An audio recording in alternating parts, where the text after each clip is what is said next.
I think the best way to control people is to control their emotions. You say, Brian, why are you so upset today? Well, I'm upset because of this person or this thing. What that really means is that some person or some condition in your environment is controlling the way you're feeling and the way you're thinking. If something is outside of you is controlling the way you feel and the way you think, you're a victim to your environment. And so then there is this dramatic polarity that goes on. When things are going well, you're happy. When things aren't going well, you're sad. But when you learn how to self-regulate and create more coherence in your brain and heart, then you're no longer dependent on your outer world controlling your mood. In fact, you begin to realize how you think and feel begins to produce effects in your outer life. Now you start believing more you're the creator of your life and less of the victim of your life. Now that isn't something that you take one bite of and swallow and it's all over. It's a process of repatterning. It's a process of rewiring. It's a process of reconditioning. It's a process of self-reflection and awareness and changing those beliefs. When you begin to realize then, well, I can't respond to the same conditions in my life with the same emotions and the same thoughts, because if I believe that the way I feel and the way I think creates reality, if I'm reacting to the same thoughts and feelings equal to the conditions in my life in the same way, then I keep reaffirming the same life. So then a person has to retreat from their life, retreat from their environment, disconnect from their outer world, and begin to lay down patterns neurologically in their brain so that their brain is no longer a record of the past. They're priming their brain and beginning to lay down the circuitry for them to think in different ways, to begin to close their eyes and rehearse who they're going to be in that day. And the act of mentally rehearsing begins to install the neurological hardware in their brain, so their brain looks like the experience is already happening or has already happened. The first part in truly creating a new personal reality is overcoming your present personality. You got to get beyond the normal thinking patterns, the normal urges of action and habits, to get beyond certain emotions that are residuals from the day before.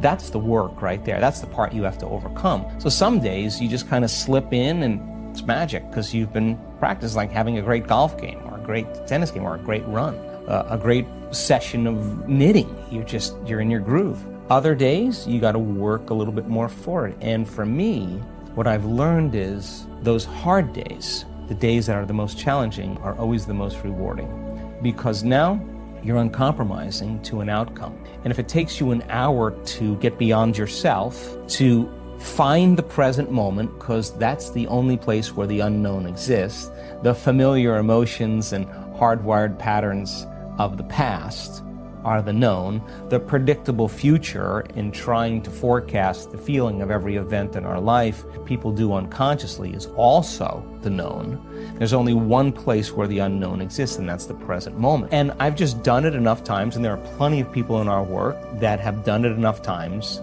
to know when you're there and when you're not. Okay. And when you're not, it's very obvious because you've been there enough time. It's just like hitting a tennis ball in a sweet spot. You lock into something and that wholeness starts to happen, and now you're no longer creating from polarity or duality or opposites. They create when they see they don't have something. Whether, hey, nice suit, I want one of those, right? And the moment I see that you have a nice suit and I start thinking, I want one of those, my brain naturally starts putting me in the equation. Next thing you know, I'm wearing your suit. Well, that's because we're wired to do that. So then we have this natural ability to create. The problem is after you imagine that, you open your eyes and you don't have it, people experience more lack. Well, we're not that good yet. So then the act of practicing enough times and beginning to create the state in which you're so connected to the energy of your future, you're no longer looking for it or waiting for it. You feel like it's already happened. The moment you get upset in traffic, the moment you start judging a coworker, you just disconnected from the energy of your future, and now you're back to the energy of your past. If you tell me it was that person that did it to you, I'd say to you, oh, you're back to the unconscious program of being a victim again. So then the person then goes, oh, when did I fall from, that state? When did I lose it? Oh, it happened at 3 o'clock today. The next time that happens, what can I do differently? Now the person's moving through their challenges in their life with coherence, with rhythm. They're starting to begin to make strides. They're no longer knee-jerking to the people in their life that they've used emotionally to reaffirm their identity. Now this is the work, because you look around to see if anybody's doing it. and you don't see anybody else doing it. It's kind of this kind of lonely moment where you're realizing that I'm the only one doing this. That's that kind of moment that you realize that nobody understands you but you, right? And you can't even ask your friends for their opinion because they're going to give you their opinion based on their own experiences. And it's that kind of moment where you have to draw in all your resources and begin to make up your mind. So the optimism that I have is that if you teach people then how to be able to become more self-dependent and teach them that they have the resources to heal their body or to create opportunities in their lives, they can begin to take the energy of that disorderliness, and by creating more coherence and brain coherence and heart coherence in the midst of when everything else is collapsing, the only way that change is going to take place is if you see the evidence of the collapse right in front of you. I think the challenge is that people have to wake up. And the question is, how uncomfortable you have to become before you make up your mind to change something?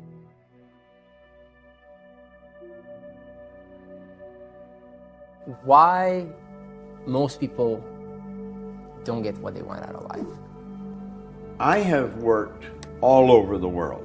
I mean, all over Asia, China, South America, North America, Europe. And I'm always asking people, what do you really want? And I have found most people don't want to be really wealthy. What they do want is they don't want to have any financial concerns. If they want to buy a new suit, they can go and get one. If they want to take a trip, they can take the trip.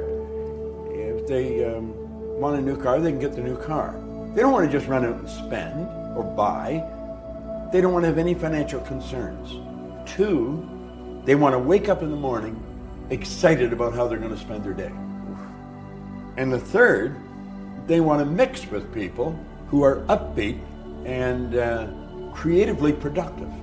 Those are the 3 things that people really want. So in answer to your question, if somebody's watching, what's the first thing they should do?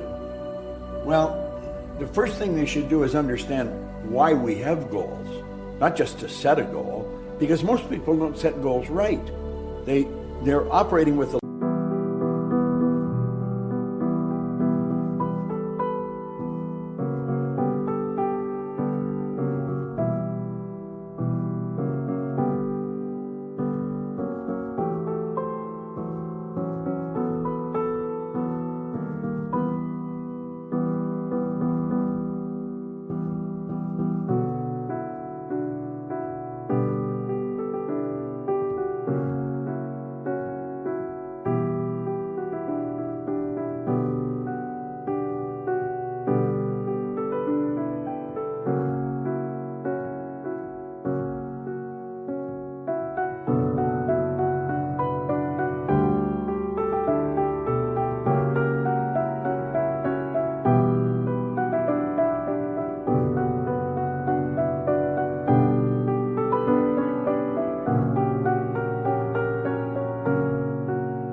limited level of consciousness, so they're thinking, if I could get a little more money, and if I could get him to help me and her to help me and this happened, then I could do this.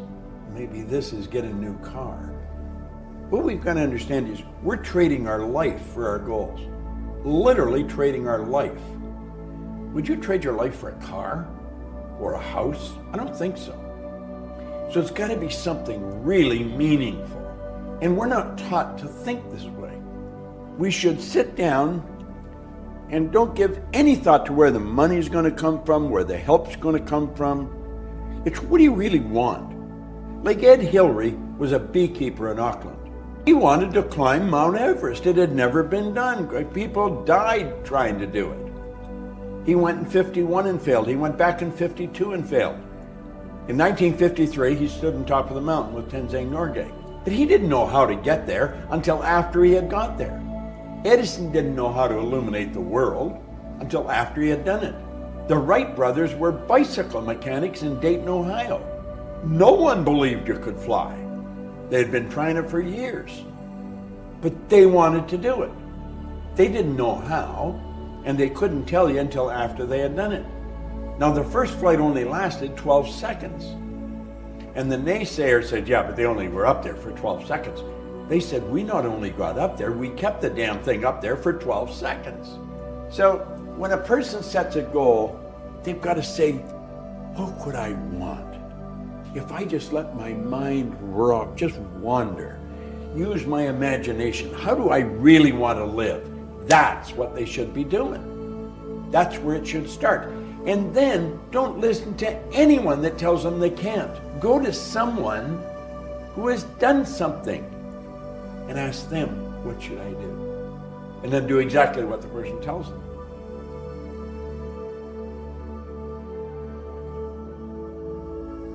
It was only 6.5 years ago that I decided I wanted to be a musician. It was on my bucket list. I looked around when I turned the age of 60, 6.5 years ago, and said, what else do I want to do? And I thought, well, I always wanted to record music, but I didn't sing. I never sang in the shower. I never did karaoke, didn't sing behind the wheel of the car. I didn't know how to write songs. I knew 3 chords on a guitar, and I knew how to play the harmonica. I didn't know how to play the saxophone. Didn't have a band, didn't know how to go in the recording studio. But I decided, and this is the teaching moment here. I decided I'm going to be a recording musician. So people sitting at home, the first thing you have to do is decide, what is it that you would like to do? I want to make money from home. I want to learn a language. I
want to play an instrument. I want to learn how to bake cookies. I don't know, whatever it is. But the very first thing is you set an intention, like I did, to be a musician. Here's the next thing that happens that most people don't acknowledge and they don't like. Fear sets in. And it did for me. I'm going to be a musician? I don't know how to sing. I don't know how to play the guitar. What if I am the worst in the history of the world? What if I ruined my reputation as an author, self-help, spiritual, whatever? What if people look at me as doing the musician thing as one of those, loser awards that you get on America's Most Idol, or whatever that thing was called years ago? And what if I just make a complete fool of myself? Every one of those fears. And Brian, look at 60-year-old man who was in the movie The Secret, who has written 80-some books, who is considered a self-help authority, who knows how to clear blocks, is being frozen by fear. So it's not unusual for somebody sitting at home saying to themselves, well, I want to do something, but I'm afraid. Guess what? We all get afraid when we want to do something we've never done before. It's called leaving our comfort zone. Our comfort zone feels comfortable because we've been living in it for quite a while. I've said that if I wanted to climb a mountain or go across the glacier or something, and I decided that this was going to be my intention, I swear to God, I'm going to be scared because I don't know how to do it. So what did I do? I knew to use some of the clearing techniques that I talk about in the book, and I'm going to reveal one of them right here. to explore my own beliefs. And one of them is just simply questioning the beliefs. I'll give you a great story and a great example. When I wanted to be a musician and I'm a nervous wreck about it, I almost gave it up. But I thought, how can I give up my own dream? What kind of a teacher would I be if that got out? And so I decided, no, I'm going to do this. Somehow, some way, I have to get past my fears. And I took a songwriting workshop that was a very small, intimate gathering outside of Austin, Texas. And Ray Wiley Hubbard and Kevin Welch were the two teachers.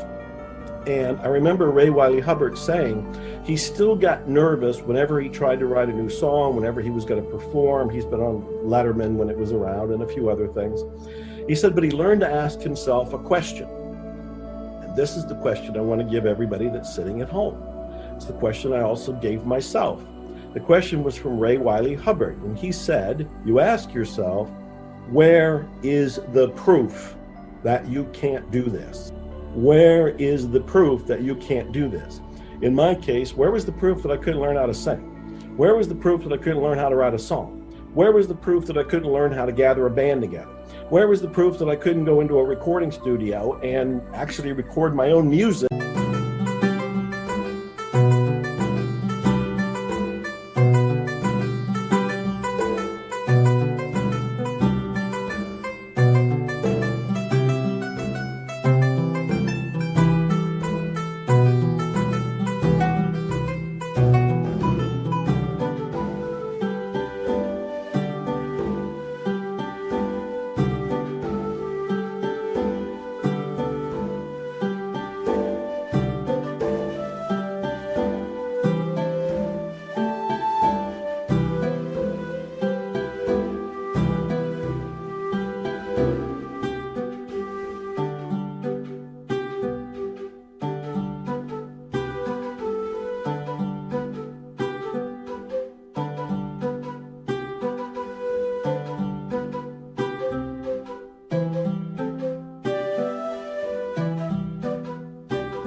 With me as the lead singer, lead guitar player, and a band supporting me. Where was the proof?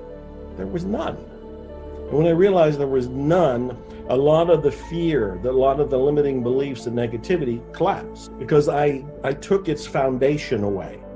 It's that unknown. And people sitting at home when they're thinking, well, I'm going to make money at home or I'm going to develop a product or a service. It's the unknown that makes them nervous. But if you ask yourself, where's the proof that I can't do this? The honest answer is there is no proof. And with that one belief taken away, you can proceed. Now, the punchline for me is 6.5 years later, I've recorded 15 albums, 6 of them singer-songwriter albums, some of them in Rolling Stone magazine, some of them nominated for the Grammys of Positive Music called the Posy Award. And I studied with Melissa Etheridge. My drummer is in the Rock and Roll Hall of Fame. I have a band that is amazing quality. And none of this is to brag. All of this is to say I went from 6.5 years ago going, I want to be a musician, and collapsing in fear, then removing the fear by questioning the limiting beliefs, and then proceeding to create 15 albums in that much time. Anything is possible. Anybody watching can do something right where they're sitting.